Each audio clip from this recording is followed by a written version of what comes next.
Sa pambungad na eksena, makikita natin ang Spain na bumabagsak sa kaguluhan habang ang isang matinding krisis na nararanasan sa Europa, na humantong sa mga kakulangan ng mga pangangailangan. Bilang resulta ng isang malupit na pamamahala, nagaganap ang rehimeng tinatawag na "not enough for all". Upang makayanan ang krisis na ito, sinimulan ng gobyerno ang isang delikadong hakbang, pagpatay sa mga matatanda sa una at kalaunan ay mga buntis na kababaihan at mga bata. Ang ilang bansa, gaya ng Ireland, Iceland, at Norway, ay lumalaban sa kalupitang ito, kaya maraming tao ang nagsisikap na tumakas sa mga lupaing iyon. Gayunpaman, ang paggawa nito ng legal ay halos imposible, na nagudyok sa mga tao na gumamit ng mga ilegal na paraan. Sa maraming tao, ipinakilala tayo sa isang mag-asawa, sina Nico at Mia, na nagsisikap na umalis sa Espanya sa pamamagitan ng ilegal na paraan. Sinuhulan nila ang isang human trafficker para ipuslit sila sa isang lokal na daungan para makatakas. Pagkatapos ay dumaan ang mag-asawa sa mga shipang container, nagtago mula sa mga awtoridad at sa kanilang mga monitoring helicopter. Sa daan, nakatagpo sila ng isa pang smuggler na humihingi ng karagdagang pera. Inialay na ng mag-asawa ang lahat ng kanilang pera, kaya napilitan silang isakripisyo ang kanilang mga singsing sa kasal. Kasunod nito, pinayagan silang sumakay sa container ng truck na maghahatid sa kanila sa daungan. Plano ni Nico na tumakas patungong Ireland sa pamamagitan ng paghatid sa isang cargo ship. Pagdating sa loob ng truck, natagpuan nila ang iba pang mga desperado na tao, kabilang ang mga buntis na kababaihan tulad ni Mia at iba pang mga pamilyang may mga anak. Gayunpaman, hindi sila nag-uusap sa isa't isa, dahil sila ay natupok ng kanilang mga alalahanin. Sa oras na ito, binigyan ni Nico si Mia ng tsokolate, na hinihimok niyang itabi ito para sa ibang pagkakataon upang ipagdiwang ang kanilang pagliligtas. Sa kanilang pag-uusap, nalaman natin na ang mag-asawa ay kalunos-lunos na nawala ang kanilang panganay na anak na babae nang siya ay barilin ng militar. Sa umaga, biglang huminto ang truck at puwersahang pumasok ang isang pulutong na mga tao. Habang overloaded ang truck, inutusan ng mga smuggler ang mga tao na hatiin sa kalahati at sumakay sa isa pang truck. Nang lumalaban ang mga tao, pinagbantaan sila ng mga baril at pinipilit silang palabasin. Nakakalungkot, nagkahiwalay sina Nico at Mia sa prosesong ito, dahil ikinakarga siya sa isa pang container ng truck. Sa takot, agad na kinontak ni Mia ang kanyang asawa sa pamamagitan ng telepono, at sinabihan siya ni Nico na huwag mag-alala. Tiniyak niya sa kanya na muli silang magsasama mamaya dahil ang mga truck ay patungo sa parehong destinasyon. Ang truck ay minamaneho sa mga lansangan kung saan ang mga tao ay nagpoprotesta laban sa karahasan.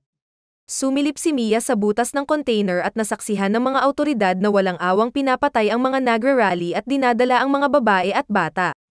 Pagkaraan ng ilang oras, huminto ang truck sa isang checkpoint ng militar, at inutusan ng mga opisyal ang driver na buksan ang container. Kinakabahang sumunod ang driver, na nagpapahintulot sa mga opisyal na mag-imbestiga. Sa una, ilang kahon lang ang nakikita nila sa loob ng container, dahil ang mga nakatakas ay pawang nagtatago sa likod ng isang huwad na pader. Gayunpaman, napansin ng pinuno na ang container ay lumilitaw na mas malaki mula sa labas at napagpasyahan na mayroong isang lihim na compartment. Sa paniniwalang ang mga takas ay nagtatago sa loob, inutusan niya silang lumabas o harapin ang malalang kahihinatnan. Dahil sa takot sa napipintong panganib, dali-daling umakyat si Mia sa isang mataas na crate na gawa sa kahoy at nagtago, habang atubiling binuksan ng ibang babae ang pinto. Ilang sandali pa, nagpaputok ang mga opisyal, na ikinamatay ng buong grupo. Tinikom ni Mia ang kanyang bibig, pilit na pinipigilang gumawa ng anumang ingay. Pagkatapos nito, nilinis ng mga sundalo ang container at pinakawalan ang truck. Agad na nagpadala si Mia ng voice message kay Nico, na nagbabala sa kanya na susunod na susuriin ang kanilang truck. Ilang sandali pa, ang container ni Mia ay inikarga sa isang barko. Nang malaman na nakarating na siya sa daungan, sinubukan niyang kontakin ang kanyang asawa ngunit nabigo siyang maabot ito. Kaya naman, nagpasya siyang magpahinga at tuluyang nakatulog. Makalipas ang ilang oras, nagising si Mia dahil sa biglaang pag-igting.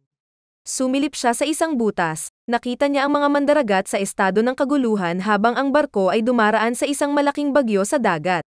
Si Mia ay sumisigaw ng tulong, nagmamakaawa na palayain, ngunit walang nakakarinig sa kanya.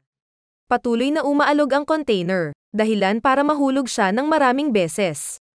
Sa isang punto, ang isang malakas na pagigting ay naging sanhi ng pagtama ng kanyang ulo, na naging sanhi ng kanyang pagkawalan ng malay. Maya-maya, nagising si Mia, at natuklasan ang tubig na tumatagos sa loob ng container sa pamamagitan ng mga butas. Sa isang magulong estado, tumingin siya sa isang butas at nasaksihan ng iba pang mga container na dahan-daang lumulubog sa tubig. Nataranta, sinubukan niyang tawagan si Nico, ngunit nasira ang kanyang telepono. Sa sandaling iyon, nakakita siya ng isang bag na naiwan ng isang kapwa manlalakbay, na naglalaman ng isang gumaganang telepono. Gayunpaman, hindi niya alam ang passcode para tumawag. Nang makita ang tubig na dumadaloy sa loob sa mga butas, hinahanap niya ang mga crates sa pag-asang makahanap ng solusyon. Ang mga crates ay naglalaman ng iba't ibang bagay tulad ng mga plastic box, earphone, flat-screen TV, vodka, at higit pa. Nakahanap din siya ng hoodies at nagsuot ng isa. Sa karagdagang inspeksyon, nakatagpo siya ng isang dilaw na tape na ginagamit niya upang i-seal ang mga butas. Maya-maya, binabasa ni Mia ang kanyang photo diary nang makarinig siya ng mga sumisigaw na mula sa labas. Pagtingin sa butas, nasaksihan niya ang paglubog ng container ni Nico. Ito ay labis na natakot at paulit-ulit niyang sinisigaw ang pangalan ng kanyang asawa. Ipinasok din niya ang kanyang SIM card sa gumaganang telepono, ngunit hindi pumapasok ang tawag. Dahil sa pagdadalamhati, napaluha si Mia habang pinagmamasdan ang paglubog ng container. Habang nagluluksa siya sa pagkamatay ng kanyang asawa, si Mia ay nakahanap ng isang kutsilyo at nag-iisip na gawin ang hindi dapat gawin. Ngunit sa sandaling iyon, naramdaman niya ang isang sipa mula sa kanyang hindi pa isinisilang na anak, na nagudyok sa kanya na muling isaalang-alang ang kanyang desisyon. Pagkatapos ay naisip niyang mabuhay para sa kanyang sanggol at humiga na may luha sa kanyang mga mata. Kinaumagahan, nagising si Mia upang makitang natanggal na ang tape na tumatakip sa mga butas at muling umaagos ang tubig sa loob. Kasunod nito, itinulak niya ang isang crate sa ilalim ng isa pang nakasabit at ginamit ang kanyang kutsilyo para bitawan ito. Binuksan niya ito, para lamang makadiskubre ng higit pang mga plastic box. Nagalit ito sa una, ngunit sa lalong madaling panahon napagtanto niya na ang goma ng mga plastic na container ay maaaring gamitin upang takpan ang mga butas. Pagkatapos gawin iyon, gumamit si Mia ng tubo para itapon ang tubig mula sa loob. Pagkatapos ay sinusuri niya ang kanyang mga supply at planong gamitin ang mga ito sa pinakamabuting paraan. Pagkaraan ng 2 araw, nakatanggap si Mia ng tawag mula sa isang hindi kilalang numero at labis na ikinagaan ng loob niya, mula ito kay Nico. Ipinaalam niya sa kanya na inabandona sila ng driver sa labas ng lungsod at magtatagal ito ng ilang oras para maabutan niya ito. Pagkatapos ay ipinagtapat ni Mia na siya ay na-stuck sa gitna ng karagatan, na nag-aalala sa kanya. Gayunpaman, ipinangako niya na gagawa siya ng isang plano. Nang gabing iyon, dumaan sa panibagong bagyo ang container, kaya nahirapan si Mia na mapanatili ang kanyang balanse. Habang lumalala ang sitwasyon, nagsisimula siyang makaranas ng mga sakit sa panganganak. Habang inaalog ng tubig ang container, patuloy na tumitindi ang sakit na nararamdaman ni Mia. Sinubukan niyang tawagan ang kanyang asawa, ngunit nabitawan niya ang telepono sa kanyang kamay. Nang walang ibang pagpipilian, hinubad niya ang kanyang mga damit, humawak sa mga lubad ng container, at kalaunan ay nanganak ng isang batang babae. Kasunod nito, binuhat ni Mia ang kanyang sanggol at pumasok sa isang crate, naghihintay na dumaan ang bagyo. Kinaumagahan, nilinis ni Mia ang espasyo at ginamit ang mga hoodies bilang mga lampin para sa kanyang sanggol. Sinisikap niyang alagaan ang kanyang anak sa abot ng kanyang makakaya, ngunit tumanggi ang sanggol na kumain at patuloy na umiiyak. Sa gitna nito, nakarinig si Mia ng ingay sa labas at nakaisip ng ideya. Gumamit siya ng barena para gumawa ng mga butas sa kisame, umaasang makagawa siya ng butas. Gayunpaman, ang ingay ay nagpapaiyak lamang sa sanggol, na nagudyok sa kanya na huminto. Nang gabing iyon, sa wakas ay nagsimulang magkaroon ng laman ang kanyang suso, at pinasuso niya ang kanyang anak bago siya patulugin. Sa gabi, siya ay nalulula dahil sa gutom at dahil dito, naubos niya ang lahat ng pagkain na mayroon siya. Sa umaga, ipinagpatuloy niya ang pagbabarena sa kisame. Malapit nang matapos si Mia nang sa kasamaang palad ay namatay ang baterya ng makina. Pagkatapos ay pinutol niya ito gamit ang penknife. Gayunpaman, hindi na siya makakapagpatuloy ng mas matagal dahil napapagod na siya. Sa loob ng container, napakainit at may limitadong hangin na malalanghap. Dahil dito, binabasa niya ang tela sa tubig dagat at tinutulungan ang kanyang anak sa init. Habang tumatagal lalong lumalala ang sitwasyon dahil wala nang makain si Mia. Nang hindi na makayanan ang gutom, nagpasya siyang kainin ang kanyang inunan, na kanyang itinago sa isang plastic box.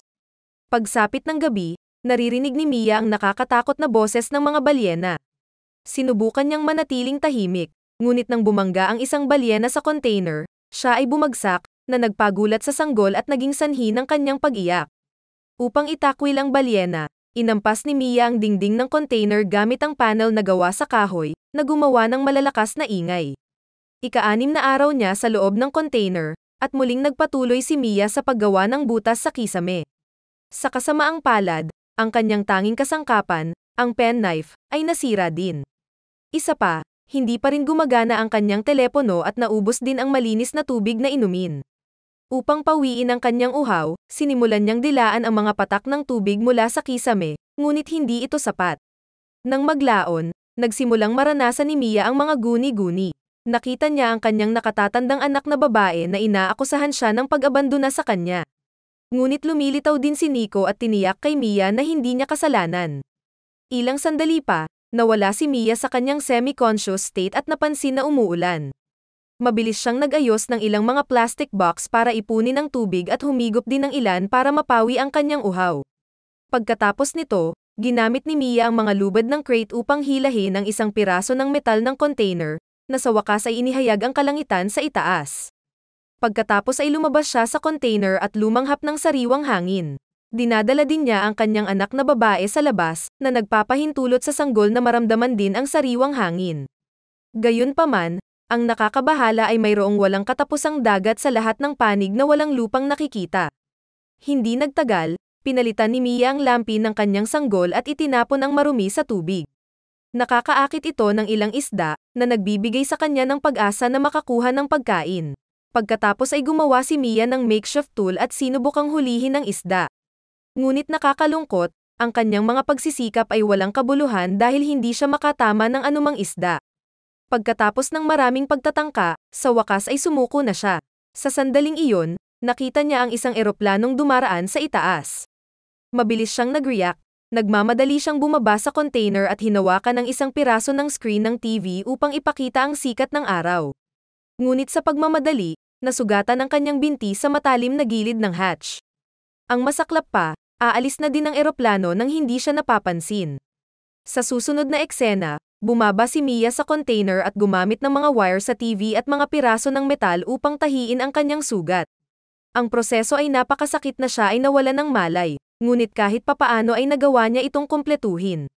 Sa gabi, sinimulan niya ang paghabi ng mga wire ng earphone. Sa umaga, matagumpay siyang nakagawa ng lambat na ginagamit niya sa panghuli ng isda. Matapos ang mahabang panahon, nakaraos din siya sa gutom, sa wakas ay nasiyahan si Mia sa hilaw na isda. Mula sa araw na iyon, nanghuhuli siya ng isda at iniimbak ang mga ito sa mga plastic box para sa kanyang napapanahong pagkain. Bukod sa lahat ng ito, nagsusulat din siya ng mga tala ng SOS, inilalagay sa mga plastik na kahon, at hinagis sa dagat, umaasang may makakita sa kanila. Isang gabi, ipinakita ni Mia ang ilang larawan ng pamilya sa kanyang anak at pinangalanan siyang Noah. Pagkaraan ng ilang sandali ng pakikipag-usap sa sanggol, pareho silang nakatulog.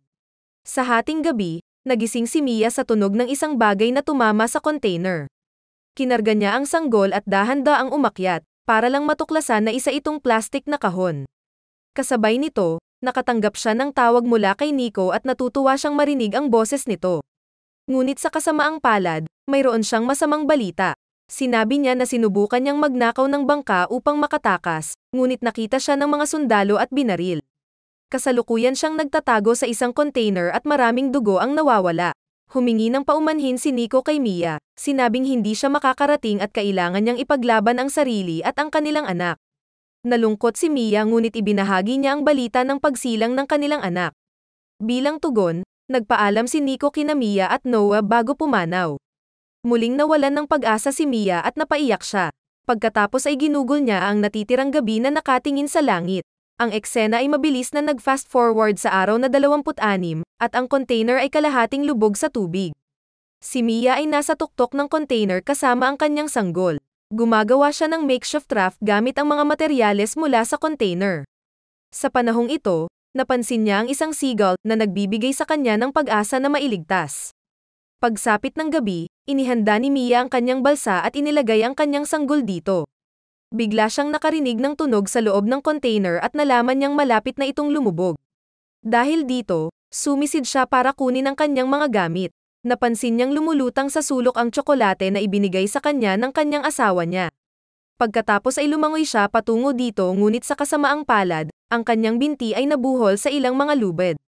Ang container ay nagsimulang lumubog habang si Mia ay nagpupumilit na palayain ang sarili. Ngunit sa pinakahuling sandali, nagawa niyang putulin ang lubid at lumangoy pataas. Sa muling pagbangon ni Mia, nataranta siya nang hindi niya makita ang kanyang anak. Sa sandaling iyon, isang balyena ang dumaan at nagbuga ng tubig sa sanggol, na nagudyok sa kanya na umiyak. Narinig ni Mia ang umiiyak na boses at lumangoy patungo kay Noah. Kinaumagahan, inihagis ni Mia, na pagod, ang nahuli niyang isda, umaasang makaakit ng ilang ibon. Sa mahinang estadong ito, nakipag-usap siya kay Noah, na sinasabing ginawa niya ang lahat ng kanyang makakaya. Kasabay nito, isang bangkang pangisda ang naghagis ng lambat sa lugar. Napansin ng isang mangingisda at ng kanyang pamilya ang isang seagull na nakapalibot sa isang bagay. Naglalayag ang pamilya ng mas malapit, para lamang matuklasan ang isang balsa kasama ang isang bata. Mabilis nilang hinila ang balsa pataas at kaagad, napansin ang isang lubid na nakakabit dito. Hinila nila ito hanggang sa lumabas ang katawan ni Mia. Pagkatapos ay dinala siya ng rescue group sakay ng bangka at agad na nagsimulang magsagawa ng CPR. Sa una, hindi nagre-react si Mia, ngunit ang tuloy-tuloy na pagkompress sa dibdib ay nagbibigay buhay sa kanya. Nang magkamalay, ang una niyang inaalala ay ang kanyang sanggol, na malumanay na iniabot sa kanya ng asawa ng mangingisda. Medyo matagal bago napagtanto ni Mia na ligtas na siya, at naluluha siya nang makitang papalapit na sila sa baybayin ng Ireland. Dito na nagtatapos ang ating kwento. Mag-subscribe ka na kung hindi ka pa nakasubscribe. Mag-iwan ng like, comment, at pindutin ang notification bell para updated ka sa mga video na tulad nito. Salamat sa panonood.